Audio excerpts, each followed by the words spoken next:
স্পষ্ট ঘোষণা করতে চাই, আর যদি একটা গুলি চলে, হেফাজতে ইসলাম বাংলাদেশ ঘরে বসে থাকতে পারবে না।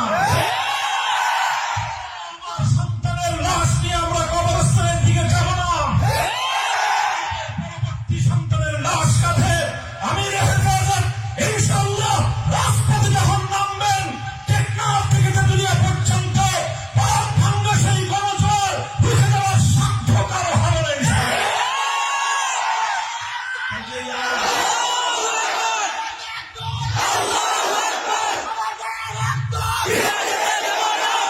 الحمد لله رب العالمين والصلاة والسلام على سيد المرسلين وعلى آله وأصحابه أجمعين أما بعد أعوذ بالله من الشيطان الرجيم لقد أرسلنا رسلنا بالبينات وأنزلنا معهم الكتاب والميزان ليقوم الناس بالقسط দুনিয়াতে আল্লাহর কোরআন এসেছে, দুনিয়াতে হযরত মুহাম্মদুর রাসূলুল্লাহ সাল্লাল্লাহু আলাইহি ওয়াসাল্লাম এসেছেন, সমস্ত নবীগণকে আল্লাহ পাঠিয়েছেন মৌলিক একটা উদ্দেশ্যে, পৃথিবী বৈষম্যহীন এক সমাজ গড়তে।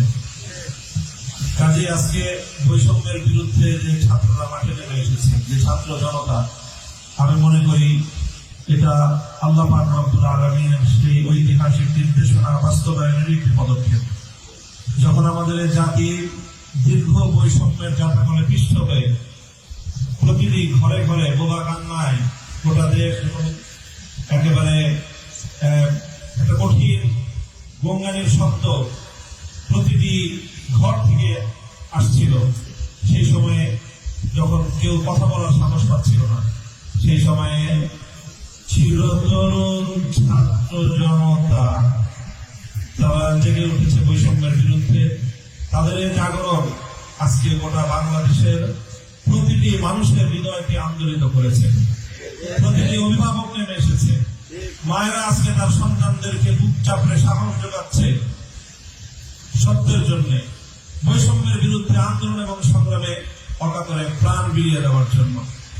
এই সময়ে শহীদি কাফেলা হেফাজতে ইসলাম বাংলাদেশ আজকে ঐতিহাসিক দায়িত্ব পালন করার জন্য আজকে মাঠে নামতে বাধ্য হয়েছে।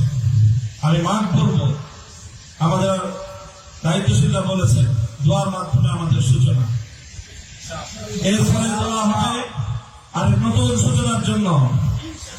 এদেশে নতুন এক সূর্যোদয় হবে।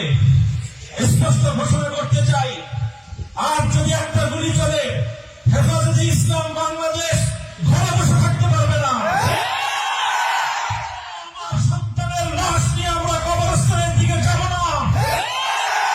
পরবর্তী সন্তানের লাশ কাঁধে আমির হেফাজত ইনশাআল্লাহ রাজপথে যখন নামবেন, টেকনাফ থেকে তেতুলিয়া পর্যন্ত পাক ভাঙ্গা সেই গণজোয়ার রুখে দেওয়ার সাধ্য কারো হবে না।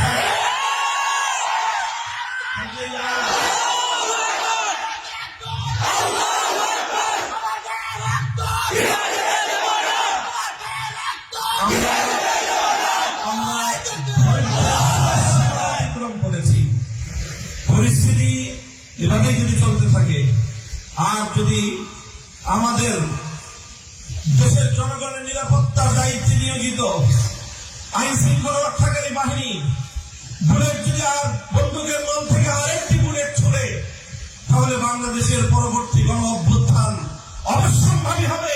সে অভ্যুত্থান রুখে দিতে কেউ পারবে না।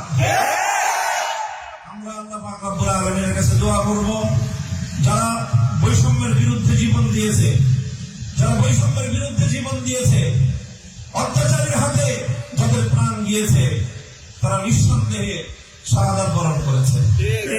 কাজেই সেই শহীদদের আত্মার মাগফিরাত শুধু নয়, বরং শহীদদের শাহাদাতের কবুল হওয়ার জন্য আমরা দোয়া করব আল্লাহর কাছে, এবং সেই শহীদদের উসিলায় আল্লাহ যেন আমাদের আগামী প্রজন্মকে এভাবে সকল বৈষম্য, জুলুম, অবিচার, অন্যায়ের বিরুদ্ধে রুখে দাঁড়াবার এক অদম্য সাহস যেন আল্লাহ পরবর্তী প্রজন্মের বুকে বুকে দান করেন। সেই দোয়া ইনশাআল্লাহ আমরা করবো। ওয়া আখিরু দাওয়ানা আলহামদুলিল্লাহি রাব্বিল আলামিন।